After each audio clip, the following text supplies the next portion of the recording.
আমরা গোপালগঞ্জকে দিল্লির কাছে বরগাতেই নাই। আশা ভরসা বন্ধ করে দেশ গড়ার কাজে আমরা সবাই দল মত নির্বিশেষে ঐক্যবদ্ধ হওয়ার আহ্বান জানাচ্ছি এবং এর দৃষ্টান্তমূলক শাস্তি দাবি করছে যারা কালকে ঘটনা ঘটিয়েছে। আমরা গোপালগঞ্জকে দিল্লির কাছে বরগাতেই নাই। আমরা সারা বাংলাদেশকে যদি স্বাধীন করতে পারি ওই গোপালগঞ্জকেও আমরা স্বাধীন করব।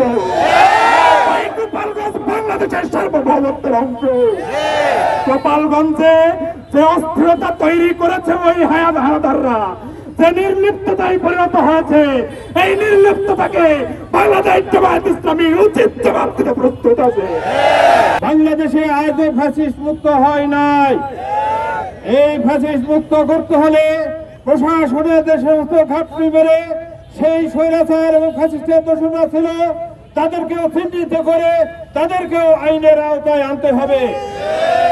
এই জন্য বলছে কথা কিভাবে প্রশাসনের সামনে, সেনাবাহিনী পুলিশের সামনে সহযোদ্ধাদের হত্যা করার পরিকল্পনা করতে পারে এবং অধ্যক্ষ দেখাতে পারে, এটা আমাদের হিসাবে পড়ে না।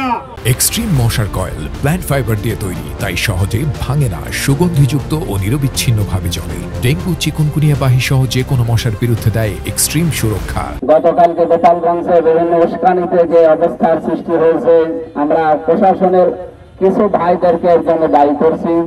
বিশেষ করে গোয়েন্দা বিভাগের যারা দায়িত্বে ছিলেন, গোপালগঞ্জের যারা দায়িত্বে ছিলেন, আপনাদের আরো সচেতনতা আমরা কামনা করছি। আগামীতে এরকম কোন ঘটনা ঘটলে দেশের মানুষ আপনাদেরকেও ক্ষমা করবে না ইনশাআল্লাহ। আমরা চাই এই পৃথিবীর ইতিহাস থেকে শিক্ষা দিতে।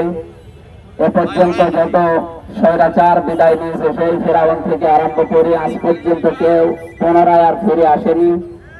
সুতরাং এখন যারা আশায় আছে বিভিন্ন স্বৈরাচার ফিরে আসার, ফ্যাসিস্টের ফিরে আসার আশায়, আমরা বলবো তাদের আশায় গড়ে বালি হবে। সুতরাং সব আশা ভরসা বন্ধ করে দেশ গড়ার কাজে আমরা সবাই দল মত নির্বিশেষে ঐক্যবদ্ধ হওয়ার আহ্বান জানাচ্ছি এবং এর দৃষ্টান্তমূলক শাস্তি দাবি করছে যারা কালকে ঘটনা ঘটিয়েছে। ওই গোপালগঞ্জের এসপি এবং ওসিরা সবাই ফ্যাসিস্টের দোষর, এটি গতকাল তারা নিজেরাই প্রমাণ করেছে।